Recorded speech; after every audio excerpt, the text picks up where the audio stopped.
이동식 시인의 시작한다는 것이란 시의 내용입니다.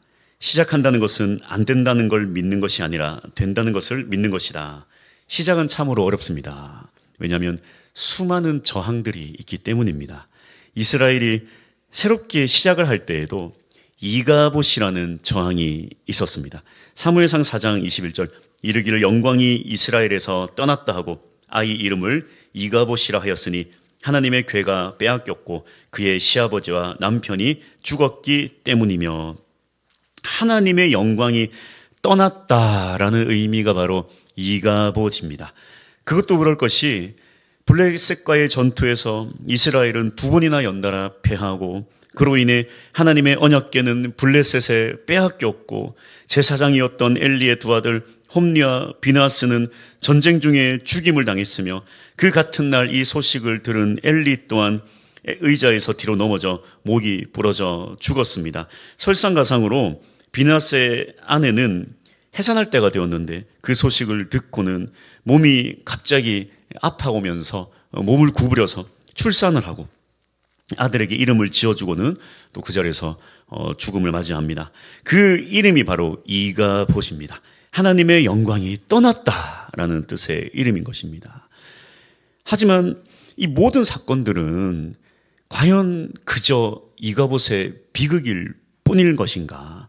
우리의 인생에 끊임없이 일어나는 고통과 괴로움과 비극과 이 모든 아픔들은 그저 이가봇처럼 하나님의 영광이 떠나서일까?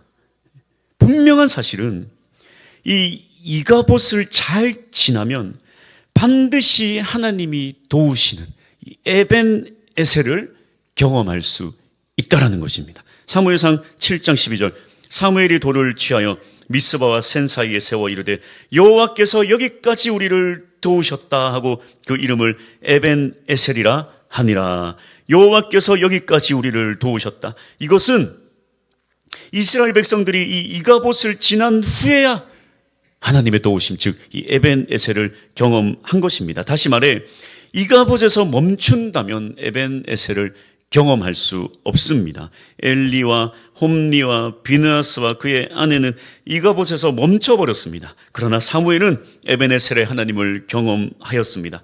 우리의 인생이 어디에 멈춰 있는지를 알아야 돼요. 이가봇에서 멈춘 인생은 다시 일어서야 됩니다. 다시 주님을 바라보고 나아가야 돼요. 그렇다면 우리는 과연 이 이가봇의 인생에 머물러 있는 것은 아닌가? 첫 번째 한번 살펴보기 원하는데요. 본문에서 일어난 이 전쟁은 사실 참으로 이해하기 어렵습니다. 왜냐하면 이 사무엘상 4장 1절은 이렇게 시작하거든요. 사무엘의 말이 온 이스라엘에 전파되니라. 아니 이러고는 느닷없이 1절이 채 끝나기 전에 이스라엘과 블레셋은 전쟁을 준비하고 있는 것입니다. 이 사무엘의 말에 대해서는 이전에도 계속해서 강조하고 있습니다. 사무엘상 3장 19절 사무엘이 자라매 여호와께서 그와 함께 계셔서 그의 말이 하나도 땅에 떨어지지 않게 하시니, 이것은 아직 이 끝나지 않는 사사시대, 즉 말씀이 죽어버린 이 시대에 전혀 볼 수 없었던 일입니다. 하나님의 말씀이 살아난 것입니다. 그것도 땅에 떨어지지 않고 온 이스라엘에 전파되기 시작한 것입니다. 하나님의 말씀이 살아나고 말씀이 전파되자 누군가는 이가봇의 인생을 경험하는 것이고 누군가는 에벤에셀의 인생을 경험하는 것입니다. 에벤에셀은 새로운 시작이에요. 그러나 이 새롭게 시작하기 전까지는 반드시 거쳐야 될 통과 의례가 있습니다. 이 통과 의례의 임계점이 있어요. 이 임계점까지 저항이 만만치 않다는 거예요. 그 만만치 않은 저항의 임계점이 바로 이가봇이라는 것입니다. 임계점이 무엇입니까? 물이 80도, 90도, 95도, 96도, 97도까지 안 끓어요. 안 끓습니다. 이 100도라는 임계점을 넘어서야 물이 끓습니다. 이 임계점을 넘기까지는 물이 끓지 않아요. 실패한 것 같아요. 망한 것 같아요. 저항이 있습니다. 포기하라고 해요. 시련이 있습니다. 이 새로운 시작에는 항상 100도가 되기까지의 저항과 고통이 이만저만이 아니라는 것입니다. 이스라엘도 마찬가지예요. 말씀이 살아나고 선포되기 시작하자 그들에게 어떤 일이 일어납니까? 막 저항이 일어나요. 이가봇의 저항이 일어납니다. 영적 도탄이 여기저기서 드러나기 시작한다는 것입니다. 첫 번째, 말씀 없음이 드러납니다. 4장 1절에서 보니까 사무엘의 말이 온 이스라엘에 전파되자마자 동시에 성경에서는 어떤 일들이 일어납니까? 사무엘상 4장 1절 후반절, 이스라엘은 나가서 블레셋 사람들과 싸우려고 에베네셀 곁에 진치고 블레셋 사람들은 아벡에 진쳤더니, 아니 하물며 이 최악이라는 시대인 사사기 시대에도 전쟁 전에는 하나님께 묻기라도 했습니다. 하나님, 이 전쟁 나갈까요 말까요? 그러나 이들 어떻게 합니까? 하나님께 묻지도 않고 그냥 전쟁을 치러버려요. 그러니까 말씀 없이 살아가는 시대입니다. 말씀 없이 살아가는 시대. 우리가 예수님을 믿는 신앙인들 아닙니까? 신앙인들인데 이 신앙인들이 때로는 믿음이 연약해지고 종교인으로 변질될 때가 있어요. 믿음 좋을 때는 신앙인처럼 살아가다가 또 믿음이 연약해지면 종교인으로 살아갈 때가 있다는 것입니다. 여러분, 이 신앙인과 종교인의 결정적인 차이가 뭡니까? 바로 이 말씀에 대한 묵상과 기도입니다. 기도. 말씀과 기도. 말씀을 받아들이고 말씀을 붙잡고 결단하는 인생은요, 반드시 기도가 동반됩니다. 말씀이 내 안에서 막 꿈틀거리고 작용되고 예수의 생명이 막 내 안에서 막 꿈틀대는데 어떻게 기도를 안 할 수가 있겠습니까? 기도에 결단 없이 살아갈 수 있겠어요? 그런데 우리의 믿음이 이 종교인의 믿음이 되면요, 어떤 일이 일어나냐면, 내가 믿는 하나님은 그래, 그 교회의 하나님 맞아. 그러니까 내가 종교란에다가 기독교라고 동그라미 쳐. 그냥 종교로서 그냥 기독교예요. 종교로서. 뭐 그분의 말씀이 내 안에 살아있다거나 뭐 기도로 하나님의 뜻을 묻는다거나 전혀 그런 인생 아니에요. 그냥 막 교회에서 예배는 드려, 말씀은 막 찬양은 해. 근데 내가 인생을 살아가면서 내 발걸음 가운데, 내 인생의 결단 가운데 그 모든 결단을 주님께 나아가며, 주님, 주님의 뜻이 맞습니까? 주님의 능력이 맞습니까? 물어보는 인생, 그런 인생을 살아가지 않아요. 하나님께 묻지 않아요. 기도하지 않아요. 결단하지 않아요. 그냥 종교적으로 믿는 거예요. 종교적으로. 이것이 바로 이 이가봇의 신앙입니다. 종교적으로 하나님 믿긴 하지만 하나님의 뜻을 따르기 위해 애써 주님 앞에 말씀을 묵상하고 기도를 결단하며 나아가지 않는 것입니다. 이러한 기간이 길어지면 대단히 위험한 신앙으로 변질될 수 있는데요, 바로 이들의 이 두 번째 문제이기도 하는데, 이 두 번째 이들의 문제는, 이가봇의 믿음의 문제는 무엇이냐면 바로 무속신앙적인 믿음이라는 것입니다. 종교인으로서 종교적으로 하나님을 믿다 보면 하나님을 믿긴 믿는데 이 무속신앙적인 신앙으로 변질된 위험이 큽니다. 무속신앙적인 믿음의 가장 핵심은 뭐냐면 욕망의 중점이 있어요. 하나님을 믿는데 하나님의 뜻보다 자신의 소원과 욕심과 또 자신의 목적과 자신의 삶의 이유에 하나님을 계속 구역구역 집어넣어요. 하나님은 그냥 도구로 전락하는 것입니다. 이렇게 자신의 필요에 따라 하나님을 이용하려고만 하다 보니까 당연히 무슨 뭐 하나님 이 십자가, 예수 그리스도의 십자가 희생이나 내 삶의 변화나 말씀의 찔림이나 결단, 이렇게 당연히 없죠. 왜 그렇습니까? 내 인생 힘들어 죽겠는데 무슨 십자가냐, 무슨 십자가냐. 나 지금 내 인생 고달픈데 뭐 희생하냐, 봉사하냐는 거예요. 말씀 찔리고 지금 내 인생 힘들어 죽겠는데, 내 인생 힘들어 죽겠는데. 사무엘상 4장 3절, 백성이 진영으로 돌아오매 이스라엘 장로들이 이르되 여호와께서 어찌하여 우리에게 오늘 블레셋 사람들 앞에서 패하게 하셨는고, 여호와의 언약궤를 실로에서 우리에게로 가져다가 우리 중에 있게 하여 그것으로 우리를 우리 원수들의 손에 구원하게 하자니. 잘 보십시오. 하나님을 도구로 이용하는 아주 대표적인 사례 아닙니까? 아니, 그들이 하나님께 묻지도 않고는 전쟁을 자기들끼리 마음대로 해놓고, 아니 또 패하고 나니까 뭐라고 합니까? 그 원인은 하나님께 찾아요. 아니, 왜 하나님이 우리를 안 도와줬냐? 왜 내 인생에 하나님 내 기도를 들어주지 않는가? 아니, 내가 무슨 뭐 하나님께 묻지도 않고 내 마음대로 살아놓고 왜 내 인생을 이렇게 꼬이는가? 그냥 자기 마음대로 인생 살아놓고 끊임없이 하나님 원망하고 무슨 모든 문제를 주변에 막 찾아요. 주변에서 뭔가 내가 이걸 안 했나, 저게 문제인가, 이게 문제인가. 여러분, 말씀만 붙잡으면요, 하나님 우리에게 복 주시고 도와주세요. 하물며 여러분, 북이스라엘에서 제일 악하던 아합 왕도요, 하나님에게 딱 한번 무릎을 꿇었습니다. 그랬더니 하나님 그걸 기뻐 받으시는 거예요.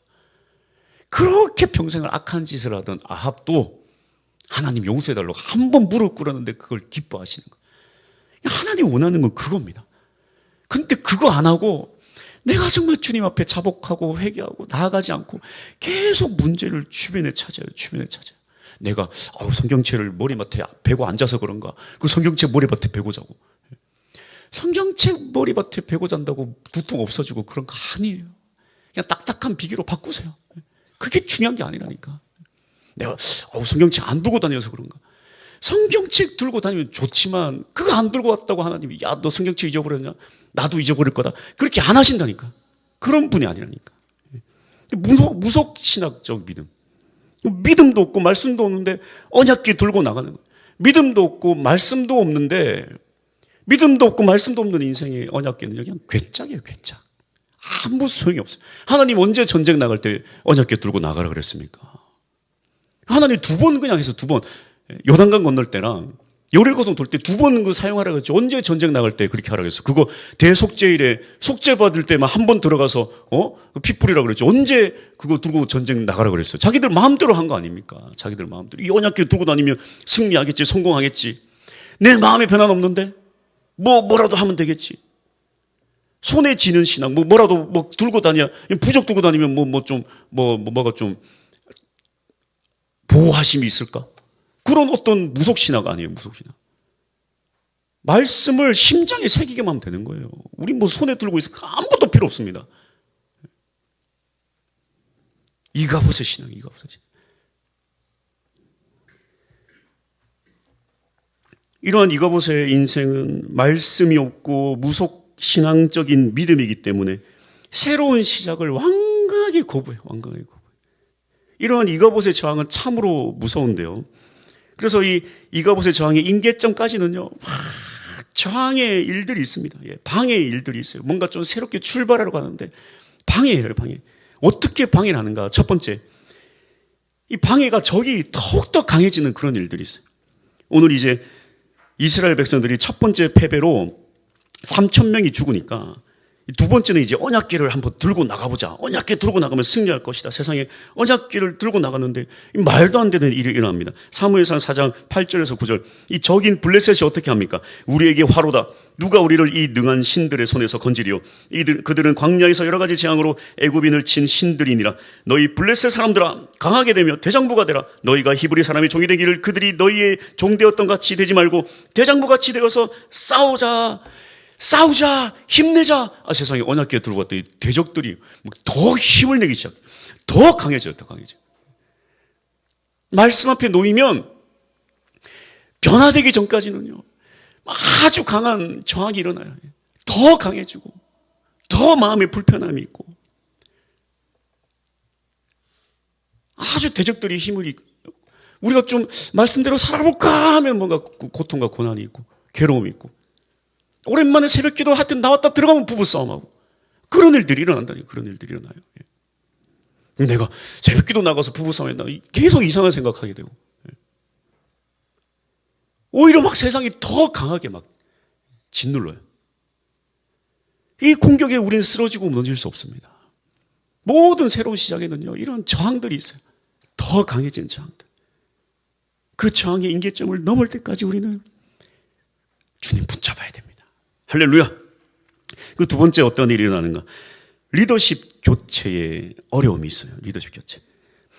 말씀의 부패는 리더십의 교체를 의미합니다. 사람도 마찬가지고 교회도 마찬가지예요. 사무엘상 3장 19절. 사무엘이 자라매 여호와께서 그와 함께 계셔서 그의 말이 하나도 땅에 떨어지지 않게 하시니 엘리는 귀가 어두웠습니다. 사무엘은 하나님의 말씀을 듣는데 엘리는 귀가 어두워요. 육체의 귀만 어두운 게 아니라 영적인 귀도 어두워서 이제 더 이상 하나님의 말씀을 듣지 못해요. 그의 아들들 제사장이었던 홈리와 비나스는 더 나아가서 이제는 아주 욕망의 노예로 살아갑니다. 하나님은 결국 이렇게 말씀 붙잡는 자들을 다시 세우세요. 이전 세대는요, 하다하다 안 되면 그냥 날려버립니다. 날려버려요. 말씀만 멀어지면요, 하나님이 버릴 수밖에 없어요. 이러한 리더십들의 죽음은 두려움과 혼란을 야기할 수 있지만 결국 이러한 저항도 잘 이겨내면 에베네셀의 새로운 시작을 할 수 있습니다. 그래서 우리는 이 옛사람이 반드시 죽어야 새 사람이 될 수 있습니다. 모든 나의 행동들, 생각들, 여러분 초등학교에서 중학교를 가면요, 결국에 이 초등에서 중등이 되는 거예요. 이 잼민이의 어떤 삶의 패턴이 있지 않습니까? 그 때를 벗겨야 중학생이 되는 거예요. 자라나야 되는 것입니다. 옛사람이 죽어야 돼요. 유치원에서 초등학교 가면 얼마나 인생이 힘듭니까? 세상에 유치원에서 선생님은 그냥 예쁘다 이러는데 학교를 가니까 선배들도 그냥 커다란 선배들도 있고 그걸 이겨내야 돼. 유치원의 때를 벗겨야 초등학생이 되는 거예요. 그렇지 않으면 우리는 결코 새로운 출발을 할 수 없습니다. 사랑받는 자리에서 사랑하는 자리로 가야 되고 불평하는 자리에서 감사하는 자리로 가야 되고 한숨 쉬는 자리에서 기뻐하는 자리로 가야 돼요. 섬김 받는 자리에서 섬기는 자리로 가야 돼요. 은혜 받는 자리에서 은혜를 끼치는 자로 가야 되는 거예요. 성장해야 돼요. 성장해야 돼요. 우리 교회는 이제 그동안 참 사랑을 많이 받아왔잖아요. 그렇죠? 내가 보니까 우리 올라 목사님이 사랑의 원자탄이에요. 사랑의 원자탄. 나는 뭐 사랑의 폭죽도 아니에요. 저는 그 정도 사랑이 없는 사람입니다. 제게 그런 사랑을 기다리려면 30년 정도 지나야 될 텐데 살아 계시겠습니까? 끝났어요 이제 여러분. 더 이상 그런 사랑은 부모적 목회 사랑은 이제 끝났어. 내가 그거 흉내를 해봤자 마음에도 하나도 안 들 거야. 사랑합니다 해봤자 아휴 저 어린 것이 그럴 거란 말이야 속으로. 이 끝났다니까. 저는 40대 영성으로 가야 돼. 열정 영성. 이제 사랑 받는 거 끝났어요. 이제 저와 함께 영적 40대가 되셔야 돼요. 가자 일어나자. 할렐루야. 다시 태어날 수 있는, 다시 새롭게 출발할 수 있는 우리 모두가 될 수 있길 축복합니다. 그렇다면 이 이가봇의 임계점을 넘어 하나님의 도우심을 받는 에베네셀의 인생은 어떠한 인생인가? 말씀이 살아나기 시작하면 이제 이 이가봇의 인생의 결말을 알림과 동시에 에베네셀의 새로운 출발을 선포하게 되는 것입니다. 말씀이 그러한 놀라운 능력이 있어요. 하나님 영광 끝났다, 망했다, 이러한 인생이, 망한 인생이 하나님 도와주시는, 여기까지 도와주셨다, 그렇게 고백하는 인생으로 변화된다니까요. 그런 변화된 인생이 되려면 어떻게 됩니까? 이들의 삶을 패턴을 보니까 첫 번째, 이들에게 먼저 말씀이 회복되었습니다. 사무엘상 3장 21절, 여호와께서 실로에 다시 나타나시되 여호와께서 실로에서 여호와의 말씀으로 사무엘에게 자기를 나타내시니라. 사무엘이 이 이가봇을 넘어 에베네셀 시대를 연 것은 오직 말씀이 그 안에 살아나기 시작했기 때문에, 말씀이 선포되기 시작했기 때문입니다. 두 번째, 전심으로 회개하는 것입니다. 사무엘상 7장 3절에서 4절, 사무엘이 이스라엘 온 족속에게 말하여 이르되 만일 너희가 전심으로 여호와께 돌아오려거든 이방 신들과 아스다로스 너희 중에서 제거하고 너희 마음을 여호와께로 향하여 그만을 섬기라. 그리하면 너희를 블레셋 사람의 손에서 건져내시리라. 이에 이스라엘 자손이 바알들과 아스다롯을 제거하고 여호와만 섬기니라. 그들은 이 사사기 400년 동안 지독하게 하나님과 양다리를 거쳤더니 우상들을 다 버리고 하나님을 섬기겠다 결단하고 행동했습니다. 이러한 행동, 내가 새롭게 하겠습니다. 그런 행동의 변화가 비로소 진정한 회개라는 거예요. 주님 울면서 그게 끝이 아니라 행동의 변화가 사실 회개예요. 회개는 유턴입니다. 유턴을 해야 돼요. 서울 가야 되는데 부산으로 가면서 어떡하지 하면서 끝까지 해운대까지 가는 게 회개가 아니라 유턴해야 돼요. 중간에. 그게 회개입니다. 셋째, 믿음으로 부르짖어야 돼요. 온 이스라엘 백성들, 특히 이 남자들이 이제 다 미스바에 모였습니다. 그래서 회개하고 예배하고 있으니까 이 무방비 상태 아니겠습니까? 다 같이 모여가지고 그러고 있는데 블레셋이 이 무방비 상태다, 저들을 죽이러 가자, 공격하기 시작합니다. 온 이스라엘이 이제 두려움에 떨죠. 어떻게 합니까? 이때 사무엘상 7장 9절, 사무엘이 전 먹는 어린 양 하나를 가져다가 온전한 번제를 여호와께 드리고 이스라엘을 위하여 여호와께 부르짖음에 여호와께서 응답하셨더라. 이 4장 1절에서 에베네셀에서 하나님께 묻지도 따지도 않고 전쟁 나가자 할 때는 패했는데 이 에베네셀에서 주님 도와주시옵소서 부르짖었더니 주님께서 도와주신 거 아니에요. 블레셋 진영에 막 우박 내리고 다 끝장났습니다. 하나님이 다 이기게 해주셨어요. 그렇게 부르짖으니까 에베네셀 하나님을 경험하는 것입니다. 사무엘상 7장 12절 사무엘이 돌을 취하여 미스바와 센 사이에 세워 이르되 여호와께서 여기까지 우리를 도우셨다 하고 그 이름을 에벤에셀이라 하니라. 할렐루야. 이가봇의 모든 그동안에 대충 살았던 신앙, 적당히 살았던 신앙, 그저 그냥 타협하며 살았던 신앙, 신앙적인 어떤 욕망의 신앙, 그 신앙들을 다 날려버리고, 그 날리기까지 고통이 있죠, 괴로움이 있죠, 저항들이 만만치 않죠. 그거 다 내려놓고 주님 앞에 나아가니까, 말씀 붙잡고 회개하고 부르짖으니까 하나님의 도우심의 손길이 있는 거예요. 이게 참 우리의 삶이 신앙생활이라는 게 이렇습니다. 나 잘 살아보자고, 나 하나 잘 살아보자, 나 하면 나도 죽고 주변도 죽고 다 죽는데, 그저 주님 바라보며 나아가면 나도 살고 교회도 살고 주변 사람도 산다니까요. 나 하나 살아보자 그러면 나도 죽고 다 죽는데, 이상한 원리가 그런 게 있어요. 이게 하나님의 원리이기 때문에 세상의 원리도 마찬가지입니다. 세상의 원리도 그래요. 나 살아보자, 나 하나 욕망 가지고 내 하나 잘 되지, 뭐 다 필요 없다면 나도 죽고 주변도 죽고. 이게 하나님의 원리예요. 진짜 내가 살려면 주님 앞에 나아가는 수밖에 없어요. 이가봇의 인생으로 결단 한번 내보자. 한번 끝까지 한번 가보자. 안 된다니까요. 욕망으로 한번 끝까지 가보자. 안 된다니까요. 결국에 주님 앞에 나아가면 에베네셀 하나님, 여기까지 우리를 도우시는 그 하나님의 손길을 경험할 수 있습니다. 그래서 이 에베네셀이야말로 이가봇의 종결이자 사사기의 진짜 종결을 선포하는 것, 이것이 바로 에베네셀, 하나님의 도우심의 역사입니다. 우리의 시작은 여기서부터 시작해야 돼요. 하나님의 도우심의 손길을 붙잡고 나아가야 하는 것입니다. 할렐루야. 결론입니다. 말씀이 살아나면 사사기 같은 이 이가봇의 시대는 끝이 나고 에베네셀, 하나님의 도우심과 일하심이 시작됩니다. 그래서 우리 충만교회는 매년 이렇게 새롭게 시작합니다. 따뜻한 봄날에 교회가 얼마나 하고 싶은 게 많겠어요. 어디 여행도 가고 싶고 코에 바람도 쐬고 싶고, 이 귀한 봄날 세상에, 그리고 이 동네는 벚꽃 볼 때가 너무나도 많아. 마음이 그냥 해롱해롱해져요. 해롱해롱해져요. 어디 벚꽃이 좋은가. 여기 가도 벚꽃, 저기 가도 벚꽃. 그러나 우리 충만교회는요, 그 모든 것 다 제쳐두고 예수 생명을 전하는 것에 모든 일정을 다 맞춥니다. 벚꽃은 개인적으로 가십시오. 우리의 일정은 이거예요. 5월까지. 그래서 이 사순절도 사실 우리 합동교단에서는 공식적으로 지키지 않습니다. 왜냐하면 사실 그렇게 성경적인 건 아니에요. 예수님의 고난과 죽으심을 40일 동안 지키는 건 성경적이지 않아요.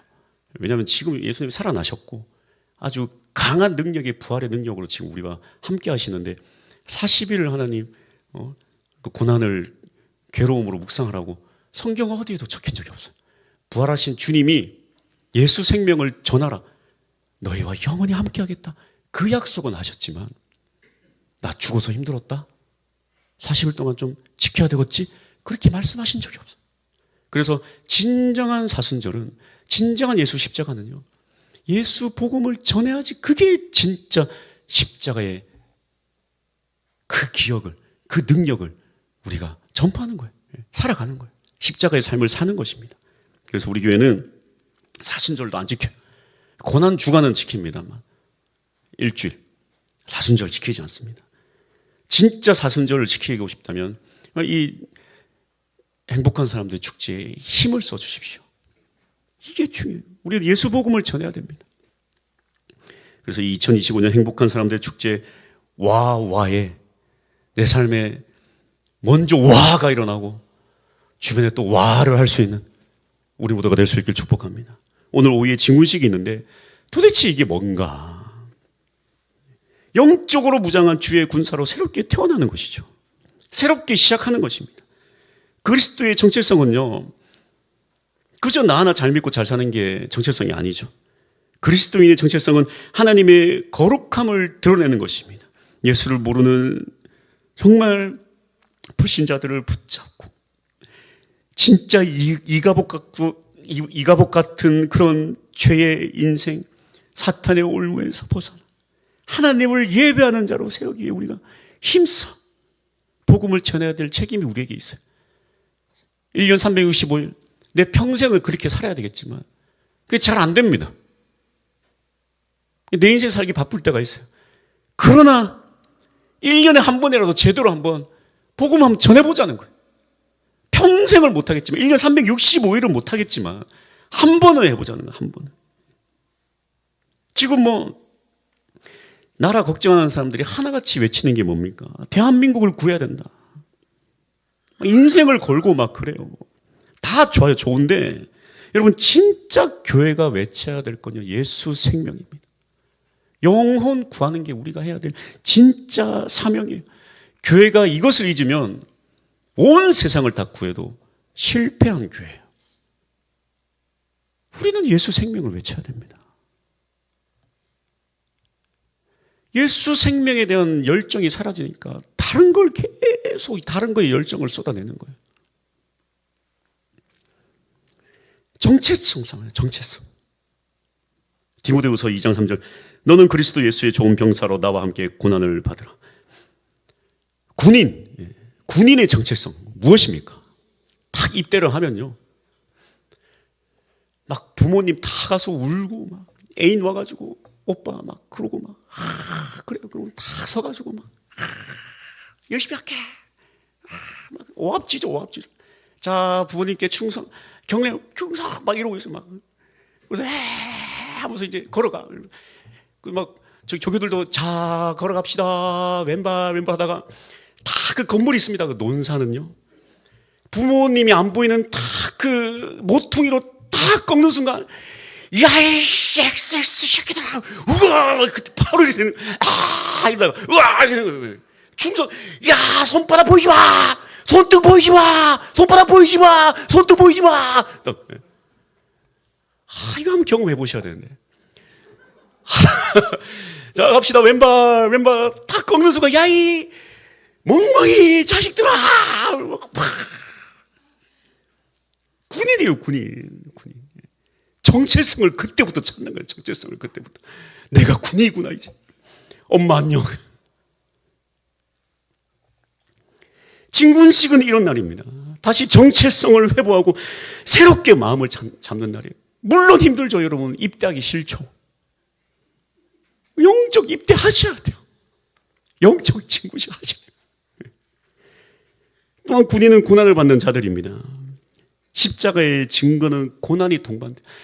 내가 좀 이렇게 예수를 믿자고 얘기하는 순간 내가 갑으로 살 수 있는데 을이 되는 거예요. 을이 자꾸 좀 불편한 얘기 할 수밖에 없고 을이 되는 거야 계속. 막 전도지 전달하고 하다 보면 마음이 계속 막 을이 되니까 이제 복음을 전해야 되는데 그리고 주변에 이제 헬스장 전단지 보면 남들 같지 않고 고난이 있어요. 고난이. 그래도 헬스장 전단지보다 예수 생명 전단지가 더 낫지 않겠습니까? 요한 웨슬레의 말입니다. 십자가 외에는 자랑할 것이 없는 사람 100명만 있으면 세계를 개조할 수 있다. 십자가만 자랑하는 100명만 있으면 세계를 개조할 수 있대요. 우리는 한 50명 되기 때문에 세계는 아니더라도 마사는 변화시킬 수 있지 않겠습니까? 아멘 소리가 전혀 마사는 불가능하다는 그런 마사는 변화시킬 수 있지 않겠습니까? 할렐루야. 50명이면 뭘 못하겠습니까? 우리 애들까지 보세요. 애들까지 막 지난주에 전도한다 그러니까 애들이 그렇게 나가서 막. 예. 다시 뜨겁게 나아갑시다. 이 진군식을 그래서 잘 해야 돼요. 진군식 때부터 그냥 적당히 그냥 뭐 앞에서 뭐 난리야 뭐 그냥 대충 우리 순장님들이 그냥 딱 마음을 잡으셔야지. 순장님들이 이제 대충 하면요. 그 진군식부터 대충 해도 다음 주 태신자 안 적을 건데 안 적을 거거든요. 다들 보면 잘 안 적으세요. 뭐 필요도 없는데 왜 적어? 근데 순장님들이 또 막 푸시를 해야 되는데 여기서부터 리더십을 잃으면 어떻게 할 거예요? 어떻게 할 거예요? 예. 앞으로 진행되는 상황들을 어떻게 할 거예요? 제가 막 이렇게 합시다 저렇게 합시다 할 건데 어떻게 할게요? 그 순장님들이 다 못하겠다 그러면 나도 그냥 못하는 거예요. 못하는 거예요. 이 진군식에서부터 마음이 뜨거워져야 돼요. 뜨거워져요. 그래서 이렇게 하는 겁니다. 다시 새롭게 한번 시작해보자. 그런 마음으로 하는 거예요. 그래서 지금 다시 2025년 다시는 우리에게 오지 않을 2025년도에 힘차게 달려나갈 수 있는 새롭게 시작을 할 수 있는 우리 모두가 될 수 있게 축복합니다. 찬양하겠습니다. 주님이 주신 땅으로 갈렙의 고백입니다. 그 헤브론 땅을 그 험한 산지를 내게 주옵소서. 여러분 이 출애굽 1세대는요 다 죽었습니다. 출애굽 1세대는 다 죽고요. 출애굽 2세대만 가나안 땅 들어가요. 1세대에서 딱 2명 가나안 땅 입성합니다. 여호수아와 갈렙이요. 무슨 얘기입니까? 여호수아와 갈렙이 나이가 먹었어요. 나이가 80 넘었습니다. 근데 그들의 심령은 그들의 마음은 이 출애굽 2세대들보다 더 뜨거운 거예요. 이 산지를 내게 주소서 외치는 거예요. 그들이 들어갈 수 있었던 건 그 40년 전에 믿음의 고백도 있었지만 그 믿음의 고백이 흔들림 없이 끝까지 주님 앞에 언제나 새로운 마음으로 달려나가기 때문입니다. 그래서 그 나이를 먹었지만 그 자기 자식뻘 되는 사람들로 다 두려워하는 그 산지를 내가 가겠습니다 외치는 거예요. 내가 가겠습니다. 그래서 하나님은 그러한 자들을 쓰시는 거예요. 갈렙과 같은 자들. 그래서 우리가 나이 불문하고 주님 내가 가겠습니다. 주님 나를 사용하여 주시옵소서. 언제나 새로운 마음으로 성령 충만하겠습니다. 그렇게 고백하며 나갈 때 에베네셀에 하나님의 도우심이 우리의 삶에 있을 것입니다. 할렐루야.